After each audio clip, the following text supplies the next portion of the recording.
আল্লাহ তাবারক ওয়া তাআলার শুকরিয়া, লাখো লাখো শুকরিয়া, অসংখ্য শুকরিয়া। 15.5 বৎসরের বন্দি দশা থেকে এই জাতিকে আল্লাহ তাআলা মুক্ত করেছেন, আলহামদুলিল্লাহ। সেই মুক্ত পরিবেশ আজকে আপনাদের সামনে দুটি কথা বলার জন্য আল্লাহ তাআলা আমাদেরকে হাজির হওয়ার তৌফিক দিয়েছেন, আরেকবার আলহামদুলিল্লাহ। প্রিয় জয়পুরবাসী, বাংলাদেশ আমাদের প্রিয় দেশ। আমরা আমাদের প্রিয় দেশকে ভালোবাসি, প্রতিটি ধুলাকোনাকে ভালোবাসি।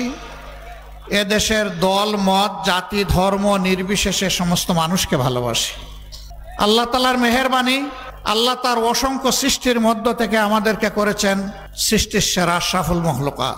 যুগ যুগ ধরে দল ধর্ম নির্বিশেষে আমরা প্রিয় দেশে বসবাস করে আসছি। পাশাপাশি শান্তিপূর্ণভাবে বসবাস করা আমাদের সকলের আকাঙ্ক্ষা। সেই আকাঙ্ক্ষা পূরণে কখনো কখনো কিছু ব্যতিক্রম ঘটেছে। যা ঘটেছে এটি অমানবিক, অসুন্দর, অনাকাঙ্ক্ষিত। স্বাধীনতা পেলাম 54 বছর। এই দীর্ঘ পথ পরিক্রমায় একটা জাতি বিশ্বের দরবারে মর্যাদাবান জাতি হিসেবে দাঁড়ানোর জন্য যথেষ্ট সময় ছিল। কেউ যদি বলে বাংলাদেশের স্বাধীনতার পরে জাতির জন্য ভালো কিছুই হয়নি, আমি একমত হব না। হ্যাঁ, অনেক কিছুই ভালো হয়েছে, কিন্তু যদি দুর্নীতি এবং দুঃশাসন না থাকতো তাহলে অকল্পনীয়ভাবে বাংলাদেশ মাথা উঁচু করে দাঁড়াতে পারত। দুর্নীতি এবং দুঃশাসনের কারণে আমরা স্বাধীনতার সেই ফসলটুকু ভোগ করতে পারলাম না। সম্প্রতি দুঃশাসন আমরা প্রত্যক্ষ করেছি। গোটা জাতি মজলুম ছিল। বিশেষভাবে আমাদের দলটির কথা আপনারা জানেন। আমাদের সম্মানিত সহকর্মী সিনিয়র নেতৃবৃন্দের সিরিয়াল ধরে 1 থেকে 11 জনকে আমাদের বুক থেকে ছিনিয়ে নেওয়া হয়েছে। অধ্যাপক গোলাম আজম রাহিমাহুল্লাহ, শহীদ মৌলানা মতিউর রহমান নিজামী রাহিমাহুল্লাহ থেকে শুরু করে কোরআনের পাকে আল্লামা দিলাওয়ার হোসেন সাইদি রাহিমাহুল্লাহ, সবাইকেই আমাদের বুক থেকে তুলে নেওয়া হয়েছে। মহান রবের দরবারে দোয়া করি, আল্লাহ তোমার এই গোলামদেরকে বিশেষ ভালোবাসার গোলাম হিসাবে কবুল করো, তাদেরকে শহীদ হিসাবে কবুল করো, শহীদি দরজা দান করো, জান্নাতের আলা দরজা তাদের জন্য তুমি নির্ধারিত করে দাও। সম্মানিত ভাইরা, তাদের উপর যখন জুলুম হয়, মিথ্যা অভিযোগে যখন বিচারের নামে অবিচার করা হয়, তখন এদেশের লক্ষ লক্ষ মুসলমান, কোটি মুসলমান এই অন্যায়ের প্রতিবাদ করেছিল। এই জয়পুরবাসীও আপনারা প্রতিবাদ করেছিলেন। এক এক করে আপনাদের অনেককেও জালিমদের হাতে দুনিয়া থেকে বিদায় নিতে হয়েছে। অনেকে পঙ্গুত্ব বরণ করেছেন, অনেকে জেলে গিয়েছেন, অনেকে দেশ ছাড়া হয়েছে, অনেকে দেশের ভিতরেই মুহাজির হয়েছে। সারা বাংলাদেশের চিত্র এক এবং অভিন্ন। আমাদের শত শত ভাই বোনকে খুন করা হয়েছে। বোনদের মাঝে এই জয়পুর হাটেরও একজন বোন ছিলেন, যাকে খুন করা হয়েছে। অসংখ্য মা বোনের ইজ্জত লুণ্ঠন করা হয়েছে। দফায় দফায় মামলা দিয়ে রিমান্ডে নিয়ে কষ্ট দেওয়া হয়েছে। তরতাজা যুবকদেরকে ধরে নিয়ে থানার ফ্লোরে চিৎ করে শুয়ে রাইফেলের ব্যারেল ঠেকিয়ে তাদেরকে গুলি করে পা বিচ্ছিন্ন করে ফেলা হয়েছে। চোখে গুলি করে অন্ধ করে দেওয়া হয়েছে। আপনাদের এই পাশের জেলা বগুড়া, জুন্নন নামে একটা ছেলে, তার ভাই, তার পিতা, এই 3 জন সাইদি সাহেবের উপর যে অবিচার করা হয়েছিল, এর প্রতিবাদ করতে তারা রাস্তায় নেমেছিল। এই জুন্নন ছেলেটাকে গুলি করে তার 2 চোখ অন্ধ করে দেওয়া হয়েছে। একটা দুইটা নয়, এরকম শত শত ঘটনা। শেষ পর্যন্ত বিগত জুলাই মাসের 1 তারিখ থেকে আগস্ট মাসের 5 তারিখ পর্যন্ত বাংলাদেশকে তারা নরকে পরিণত করেছিল। ক্ষমতার শেষ দিন পর্যন্ত তারা মানুষ খুন করেছেন। তারা সুস্পষ্ট গণহত্যাকারী। গণহত্যার বিচার আমরা চাই। প্রত্যেকটি গণহত্যার বিচার হতে হবে। আমরা সরকারকে বলি, অগ্রাধিকারের ভিত্তিতে গণহত্যাকারীদের বিচার করুন। শহীদদের আত্মা শান্তি পাবে, আহতরা একটু শান্তি খুঁজে পাবে, 18 কোটি মজলুম মানুষ খুশি হবে। তবে হ্যাঁ, সমাজে আরো অনেকগুলা গুরুত্বপূর্ণ কাজ আছে, সেটাও করতে হবে। আমার ভাই রফিকুল ইসলাম খান বলেছেন, এতগুলা তাজা তরচারা জীবন, 1500 থেকে 2000 তারা খুন করলেন 1 মাসের ভিতরে। তারা জীবন দেয় নাই যেন তেন ভাবে আমরা কেউ গিয়ে ক্ষমতায় বসে যাব। এই জন্য তারা জীবন দিয়েছে একটা বৈষম্যহীন বাংলাদেশ দেখতে, একটা মানবিক বাংলাদেশ তারা দেখতে চায়, একটা করাপশন ফ্রি দুর্নীতিমুক্ত বাংলাদেশ দেখতে চায়। বাংলাদেশে আবার দুঃশাসন ফিরে না আসুক, তা তারা দেখতে চায়। তাই যদি করতে হয় তাহলে অবশ্যই একটা অর্থবহ নির্বাচনের দিকে যেতে হবে জাতিকে। আর সেই নির্বাচন করতে হলে অবশ্যই গুরুত্বপূর্ণ কিছু সংস্কার সাধন করতে হবে। এই জন্য জামাতে ইসলামী 5 তারিখেই বলে দিয়েছে, এই সরকারকে আমরা যৌক্তিক সময় দিতে চাই প্রয়োজনীয় সংস্কার সাধনের জন্যে। তাড়াহুড়া করে আমরা নিজেরাও ক্ষমতায় যেতে চাই না, কেউ তাড়াহুড়া করে ক্ষমতায় যাক সেটাও আমরা চাই না। আমরা চাই একটা সুষ্ঠু নির্বাচনের মধ্য দিয়ে আল্লাহ তাআলা যাদেরকে সুযোগ দেবেন, জনগণ যাদেরকে ভালোবাসবে এবং সমর্থন দিবে, তারা যেন বাংলাদেশের পরিচালনার দায়িত্ব পায়। তবে অতীতে আমরা যা দেখেছি, হ্যাঁ মাইক 2-1টা বন্ধ হয়ে যেতে পারে, ওরিড হবেন না, বাকি দিয়ে শুনে ইনশাল্লাহ কভার করে ফেলবেন। তো বলছিলাম আর কোনো ইশারা দিবেন না, ধৈর্য ধরে বসে থাকেন, যা শুনেন অতটুকুই আলহামদুলিল্লাহ চলবে, আলহামদুলিল্লাহ চলবে। সম্মানিত ভাইয়েরা, বলছিলাম যে প্রয়োজনীয় সংস্কার আমাদেরকে সাধন করেই তবে একটা গ্রহণযোগ্য নির্বাচন আমরা দেখতে চাই। কিন্তু অতীতের দুঃখজনক ঘটনা, যারা নির্বাচনের আগে জাতিকে অনেক ভালো ভালো কথা বলেছেন, ওয়াদা করেছেন, ইশতেহার দিয়েছেন, নির্বাচনের পরে গিয়ে সব তারা ভুলে গেছে। 5 বছর জাতিকে দেওয়া ওয়াদা বাস্তবায়নে তারা আগ্রহী ছিলেন না, বরঞ্চ অনেকেই প্রতিপক্ষ দমনে ব্যস্ত হয়ে পড়েছিলেন। আপনি তো দেশ গঠন করবেন, আপনি দমনে ব্যস্ত হলেন কেন? দেশ গঠন করলে তো এমনি যার যেটা পাওনা বিচারের মাধ্যমে সেটা পাবে এবং নির্বিশেষে সমস্ত মানুষ উপকৃত হবে। এর কারণ 2টা। ক্ষমতায় যারা গিয়েছেন তারা যথাযথভাবে আল্লাহকে ভয় করতেন না। আদালতে আখিরাতে আল্লাহ তাআলার দরবারে তাদের দায়িত্বের জন্য, কর্তব্যের জন্য তাদেরকে জবাব দিতে হবে, এই বিশ্বাস তাদের ছিল না। যদি থাকতো তাহলে আল্লাহকে ভয় করে তারা চলতেন, তাদের হাতে জনগণের জীবন, সম্পদ, ইজ্জত সম্পূর্ণ নিরাপদ থাকত। দ্বিতীয় কারণ হচ্ছে তারা জনগণকে বোকা মনে করে রাজনীতিকে ব্যবসা হিসাবে কবুল করেছে। ক্ষুধার্ত হয়ে বসে থাকেন, কখন ক্ষমতায় যাব, আর পেট ভরে খাইতে খাইতে বদহজমি পর্যন্ত পৌঁছবে। বদহজমি বুঝেন? ক্ষমতা যখন চলে যায় তখন পেটে কুসা দিলে সব মুখ দিয়ে বের হয়ে যায়। হচ্ছে না? অতীতে হয়নি? হয়েছে, হচ্ছে, হবে। এই পথে যারাই হাঁটবেন বেইজ্জতি তাদের কপালে অনিবার্য, অসম্মান অপদস্থতা তাদের থাকবেই। মানুষ কেন টাকার গোলাম হবে, সম্পদের গোলাম হবে? মানুষ তো আল্লাহর গোলাম হবে। মানুষ যখন আল্লাহর গোলাম হবে, প্রত্যেকটা মানুষকে সম্মান করবে, ভালোবাসবে। সে যে ধর্মের হোক, ধর্ম দেখবে না, দেখবে তিনিও আমার মতো একজন মানুষ, আমার উচিত তাকে সম্মান করা, আমার উচিত তাকে ভালোবাসা। অনেকে বলে নির্বাচিত হওয়ার আগে নির্বাচনের সময় ছেলেকেও বাবা ডাকে, বাবাকেও বাবা ডাকে। কই যে আপনাকে তো আমার বাবার মতো লাগে, এখন যে বাবা ডাকছেন নির্বাচনের পরে মনে থাকবে তো? কই বলেন কি? নির্বাচিত হওয়ার 1.5 বছর পরে এই ভদ্রলোক ওনার সাথে একটু মোলাকাত করতে গেছে, তো বলে যে আপনাকে জানি কোথায় দেখেছি মনে হয়। কয় হ্যাঁ, মানুষ তার বাবাকে ভুলে যায়, এখন দেখতে পারলাম। এগুলা বেলকিবাজি, ধোঁকা। 5 বছর আর স্মরণ থাকে না।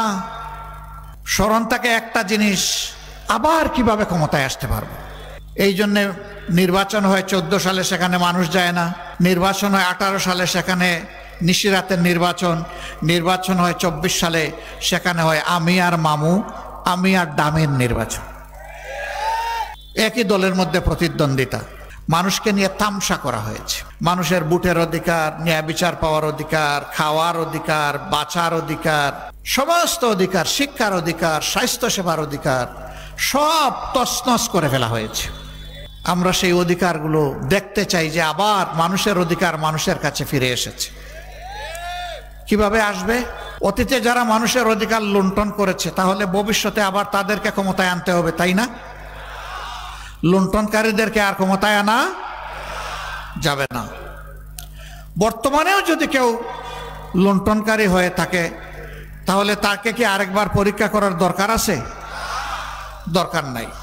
এত কষ্ট, এত দুর্বিষহ যন্ত্রণা দেওয়া হয়েছে বাংলাদেশ জামাত ইসলামীকে, কিন্তু আল্লাহর অশেষ মেহেরবানি, আমরা আমাদের সহকর্মীদেরকে আপনাদেরকে অনুরোধ জানিয়েছিলাম, শান্ত থাকুন, ধৈর্য ধরুন এবং দেশ গঠনে অংশগ্রহণ করুন। আমরা বলেছিলাম সাবধান, আমাদের একজন সমর্থক কিংবা শুভাকাঙ্ক্ষীর হাতও যেন কারো সম্পদের দিকে অন্যায়ভাবে না যায়।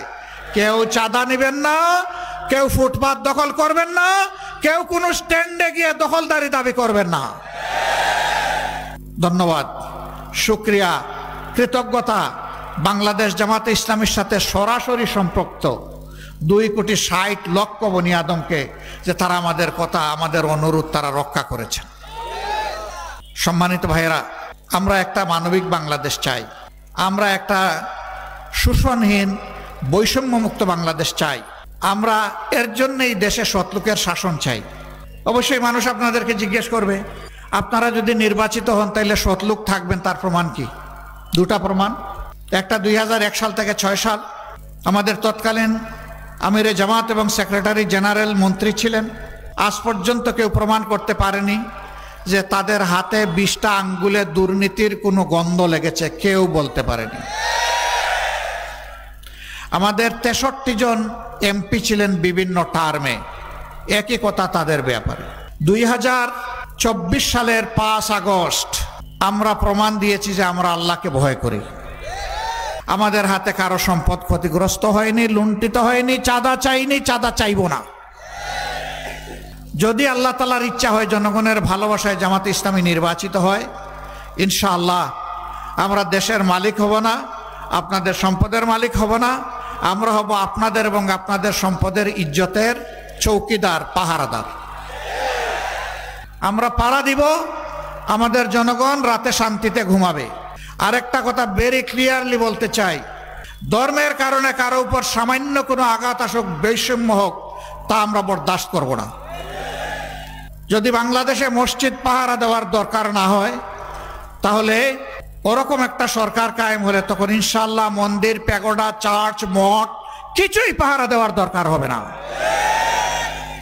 যারা এদেশে জন্ম নেবেন, বসবাস করবেন, তারা সকলে এদেশের গর্বিত নাগরিক। তারা কোন ধর্মের এটা দেখার দরকার নেই। রাষ্ট্র ধর্মের ভিত্তিতে নয়, বরঞ্চ রাষ্ট্র যোগ্যতার ভিত্তিতে সকল নাগরিককে তার যোগ্য জায়গায় পৌঁছে দেবে ইনশাআল্লাহ। রাসূল মকবুল সাল্লাল্লাহু আলাইহি সাল্লাম যে রাষ্ট্রের দায়িত্বশীল ছিলেন, শাসক ছিলেন, সেবক ছিলেন, যাই বলেন, সেই রাষ্ট্রে এইভাবেই সকল ধর্মের মানুষেরা তাদের অধিকার পেয়েছিল। তবে হ্যাঁ, যদি রাষ্ট্রের সাথে কেউ বিশ্বাসঘাতকতা করে, সে মুসলমান না হিন্দু, বৌদ্ধ না খ্রিস্টান, এটা দেখার বিষয় নয়, বিশ্বাসঘাতকতার জন্য তাকে শাস্তি পেতেই হবে, এটা অবধারিত। কিন্তু রাষ্ট্রের একজন সুশীল সভ্য নাগরিক হিসাবে যেই ভূমিকা রাখবে, রাষ্ট্র তাকে ইজ্জতের সাথে বুকে ধারণ করবে ইনশাআল্লাহ। আজকে দেশে লক্ষ যুবক বেকার, বেকারত্বের হার আমাদের 34%। আমরা এটা দেখতে চাই না। কেন? কারণ একটাই। কেন দুর্নীতি? কারণ একটাই। কেন দুঃশাসন? কারণ একটাই, যে দেশে সুশিক্ষার কোনো বন্দোবস্ত নাই। আজকে সমাজের বিভিন্ন জায়গায় যারা যাচ্ছেন, সাধারণ শিক্ষায় শিক্ষিত হয়ে তাদেরকে শেখানো হয়নি, হে আদম সন্তান, তুমি মাস্টার্স করেছো, তুমি গ্রাজুয়েশন নিয়েছো, তুমি চিকিৎসক হয়েছো, তুমি প্রকৌশলী হয়েছো, তুমি কৃষিবিদ হয়েছো, তুমি একজন ডিপ্লোমেট হয়েছো, তুমি মনে করবে না আল্লাহর দেওয়া মেধার তোমার বাপের টাকায় তুমি হয়ে গিয়েছো, বরঞ্চ এদেশের 18 কোটি মানুষের তোমার ব্যাপারে বিনিয়োগ আছে, তোমার পিছনে বিনিয়োগ আছে। একজন ভিক্ষুক ভাই কিংবা বোন, একজন শ্রমিক আমার ভাই কিংবা বোন, মাঠে কাজ করা আমার একজন মজুর ভাই কিংবা বোন, কৃষক, শ্রমিক, মেহনতি জনতা, সাধারণ মানুষ, সকলেই এই দেশে ট্যাক্স দেয়। আপনি যখনই যাবেন ঔষধ কিনতে, খাদ্য কিনতে, বস্ত্র কিনতে, তখন অবশ্যই আপনার দ্রব্যের মূল্যের সাথে সরকারের ট্যাক্স, ব্যাট আপনাকে দিতে হবে। এখানে সবাই দেয়, কারো ট্যাক্স আলাদা করে রাখা হয় না। সেই ট্যাক্সের টাকায় আর বিদেশ থেকে জাতির জন্য ঋণ করে আনা টাকায়, এই দুইটাই মিলে দেশের উন্নয়ন হয়। এই ঋণের ভাগ সকলের ঘাড়ে পড়ে। 18 কোটি মানুষের গাড়ে পড়ে। অতএব আপনি যে প্রাইমারি স্কুলে লেখাপড়া করেছেন, হাই স্কুল, কলেজ, ইউনিভার্সিটি, যেখানেই আপনি লেখাপড়া করেছেন, তার প্রত্যেকটা ইট, বালু, পাথর, নুড়ি, রড, সিমেন্ট, পানি, মিস্ত্রির হাত, সব কিছুতে ওই আমার ভিক্ষুক ভাই বোন সহ সবার টাকা এখানে আছে। সুতরাং আপনি যেখানেই থাকবেন আপনাকে মনে রাখতে হবে 18 কোটি মানুষের কাছে আপনি দায়বদ্ধ। যদি আপনি কৃতজ্ঞ মানুষ হন, যদি আপনি সত্যিকারের মানুষের মতো মানুষ হন। কিন্তু বর্তমান শিক্ষা এই অনুভূতি জাগিয়ে তোলার কোনো ব্যবস্থা নেই। এই জন্যে আমরা এমন একটা শিক্ষা ইনশাআল্লাহ দেশবাসীকে উপহার দিতে চাই, যে শিক্ষায় শিক্ষিতরা আল্লাহকেও ভয় করবে, আবার দুনিয়ার সমস্ত যোগ্যতার দিক থেকে একেবারে উঁচু আসনে থাকবে। ওদের শিক্ষার পাঠ চুকানোর পরে 1 টুকরা, 2 টুকরা, 5 টুকরা সার্টিফিকেট নামক কাগজ দিয়ে আজকে ওখানে কালকে ওখানে দৌড়াদৌড়ি করে শেষ পর্যন্ত কেউ আত্মহত্যাও করে। এটা আমরা চাই না। আমরা চাই শিক্ষার পাঠ শেষ, কাগজের টুকরার সাথে সাথে তার কাজও তাকে ধরিয়ে দেওয়া হবে। প্রত্যেকটা যুবক যুবতীর হাতকে দেশ গড়ার কারিগরের হাতে পরিণত করা হবে। এই শিক্ষা যদি আমরা সমাজে কায়েম করতে পারি, সমাজ থেকে দুর্নীতি এবং দুঃশাসন বিদায় নেবে। আর এই শিক্ষা যদি সমাজে কায়েম না হয়, তাহলে সমাজ থেকে দুর্নীতি এবং দুঃশাসন বিদায় করা সম্ভব হবে না। প্রিয় দেশবাসী, এদেশের অর্ধেক মানুষ পুরুষ, অর্ধেক মানুষ নারী। জীবনের তাগিদে, প্রয়োজনের খাতিরে নারীদেরকেও বিভিন্ন পেশায় নিয়োজিত হতে হয়। কিন্তু আমরা প্রায় তাদের দুঃখের কথা, কষ্টের কথা, সম্মানহানির কথা, অপদস্থতার কথা আমরা গণমাধ্যমে দেখতে পাই। সমাজে যা ঘটে তার খুব কমই আমরা জানতে পারি। ইজ্জতের কারণে, লজ্জাবোধের কারণে অনেক কিছু সমাজের সামনে আসে না। দেশটা যদি কোরআনের শাসনে শাসন করা হয়, ইনশাআল্লাহ সৈনিক থেকে একদম নিচে যারা পরিচ্ছন্নতা কর্মী, পিয়ন থেকে প্রেসিডেন্ট, সব জায়গায় ভালো মানুষেরা, যোগ্য মানুষেরা কাজ করার সুযোগ পাবেন ইনশাআল্লাহ। আর নারীরা তাদের সঙ্গত কর্মক্ষেত্রে প্রয়োজনের তাগিদে জাতি গড়ার কারিগর হিসাবে তারাও কাজ করবেন। তারা বাড়তি 2টি জিনিস পাবেন যেটা থেকে এখন তারা বঞ্চিত। একটা তাদের মর্যাদা, আর একটা তাদের নিরাপত্তা। তারা মর্যাদা এবং নিরাপত্তার সাথে কাজ করবেন। রাসূল করিম সাল্লাল্লাহু আলাইহি সাল্লামের সাথে মহিলারা যুদ্ধ করেছেন। এর চাইতে বড় কোনো কাজ জীবনে হয় না। সবচেয়ে কঠিন এবং ঝুঁকিপূর্ণ কাজ। তার সময় মহিলারা ব্যবসা করেছে, তার স্ত্রীও একজন ব্যবসায়ী ছিলেন। তার সময় মহিলারা উম্মতের শিক্ষক হিসাবে কাজ করেছে। তার সময় নবী করিম সাল্লাল্লাহু আলাইহি সাল্লাম বিভিন্ন গুরুত্বপূর্ণ সময়ে মহিলাদের কাছ থেকে পরামর্শ নিয়েছে। হুদাইবিয়ার সন্ধির কঠিন সময়ে যখন কোনো সমাধান খুঁজে পাওয়া যাচ্ছিল না, তখন সঙ্গিনী স্ত্রীকে বলেছেন কি করব। তিনি পরামর্শ দিয়েছেন, হে আল্লাহর রসুল, আপনার সঙ্গীরা তো আপনারই অনুগত, আল্লাহ তাআলার অনুগত। এই কাজগুলো আপনি আগে করে ফেলেন, তারা এক মুহূর্ত দেরি করবে না, তারা সাথে সাথে করবে। স্ত্রীর কথা শুনে তিনি করলেন, সাথে সাথে সমাধান হয়ে গেল। তাহলে রাষ্ট্রীয় গুরুত্বপূর্ণ কাজেও তাদেরকে অংশগ্রহণ করার সুযোগ দিয়েছে, সম্মানের সাথে এবং নিরাপত্তার সাথে। যদি দেশটা ইসলামী রাষ্ট্র হয়, তাহলে এটা তাদের জন্য সার্ট করতে হবে। অনেকে বলে যে এটা যে করবেন আপনারা সব ক্ষেত্রে, এটা প্রমাণ কিভাবে? হ্যাঁ, আমরা নিজেরা কিছু ছোটোখাটো প্রতিষ্ঠান চালাই। সেই প্রতিষ্ঠানগুলোতে শত শত কর্মী, কর্মচারী, কর্মকর্তা কাজ করে। এরকম একটা ছোটো প্রতিষ্ঠানের সাথে আমারও সম্পর্ক আছে, একটা মেডিকেল কলেজ। আল্লাহ তাআলা আমাকে এটার প্রতিষ্ঠাতা সভাপতি হওয়ার তৌফিক দান করেছিলেন। 2200 কর্মকর্তা কর্মচারী সেখানে কাজ করেন। উচ্চশিক্ষিত মানুষ থেকে শুরু করে একেবারেই সাধারণ কর্মচারী সেখানে আছেন। সেখানে আমরা কোনো ধর্ম দেখে কাউকে কাজে নিয়োগ করি নাই, আমরা তার যোগ্যতা দেখে কাজে নিয়োগ করেছি। সকল ধর্মের মানুষ সেখানে কাজ করে, সকল ধর্মের ছাত্রীরা সেখানে লেখাপড়া করে। এটা শুধু মেয়েদের জন্য মেডিকেল কলেজ। একজন সাংবাদিক আমাকে বলল, এটা কি সত্য? আমি বললাম যে আমি কোনো জবাব দেব না, আপনি চলে যান, আপনি ইনভেস্টিগেশন করেন, ইনভেস্টিগেটিভ জার্নালিজমের মাধ্যমে আপনি জাতির সামনে আমি যদি অসত্য কথা বলি সেটা তুলে ধরেন। তিনি গিয়েছেন, জাতির সামনে তুলে ধরেছেন। তিনি কিছু যারা মুসলমান নন এমন কর্মকর্তা কর্মচারীর ইন্টারভিউ করেছেন, জিজ্ঞেস করেছেন কেমন ফিল করেন। বলে যে যতদিন চাকরি আছে এখান থেকে ছেড়ে যাব না। কেন যাবেন না? বলে যে এখানে আমাদেরকে সম্মান করা হয়।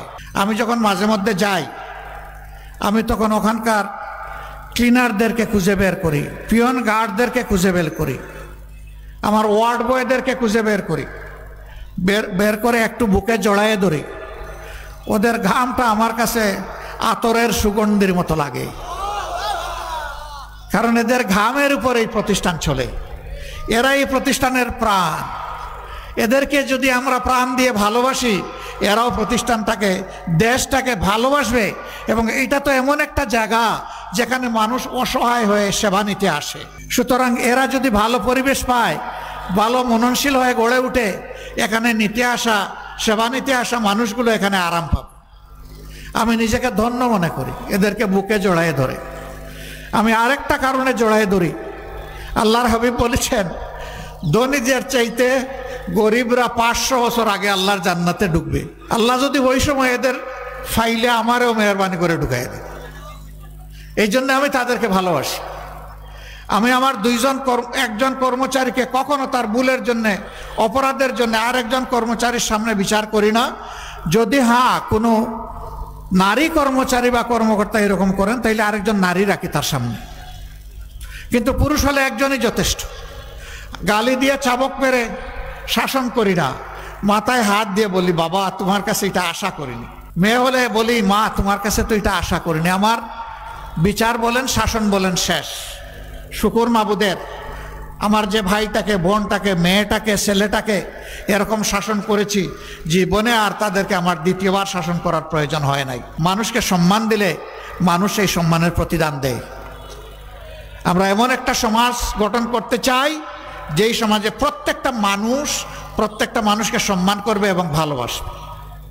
এর নামই হচ্ছে মানবিক সমাজ, মানবিক বাংলাদেশ। এই বাংলাদেশটা আমার সহকর্মীরা আপনারা গড়ে দিতে পারবেন তো ইনশাল্লাহ? দেখি একটু হাত তুলেন তো মজবুত করে। আলহামদুলিল্লাহ, আপনারা হাত নামান। অনেক শুকরিয়া। যেহেতু জয়পুরের মানুষ হাত তুলেছেন, আশা করি যে আগামীকাল থেকে মানবিক বাংলাদেশ হয়ে যাবে, তাই না? হবে না, আরো অনেক লড়াই করতে হবে আমাদেরকে। আমাদের সন্তানেরা কি স্লোগান দেয়? ওরা স্লোগান দেয় আবু সাইদ মুগ্ধ, শেষ হয়নি যুদ্ধ। ঠিকই ওরা বুঝেছে আমাদের যুদ্ধ শেষ হয়নি। স্বৈরাচার, দুরাচার সমাজ থেকে বিদায় না হওয়া পর্যন্ত আলহামদুলিল্লাহ, ইনশাআল্লাহ আমাদের সংগ্রাম, লড়াই সমান তালে চলবে ইনশাআল্লাহ। তাতে যত দিন লাগে লাগুক, আমাদের কোনো তাড়াহুড়া নাই। জীবন একটাই, মার পেট থেকে একা এসেছি, কবরের পেটে একাই ঢুকবো। সেই ঢুকাটা যেন আল্লাহ তাআলার কাছে পছন্দের হয়, সে জীবনটাই চাই। আসুন আজকে থেকে আমরা জনে জনে, ঘরে ঘরে ছড়িয়ে পড়ি, মানুষকে বলি যে আল্লাহ আমাদেরকে সৃষ্টি করেছেন, সেই আল্লাহর দেওয়া আইনেই আমাদের সকলের জন্য উত্তম সমাধান রয়েছেন।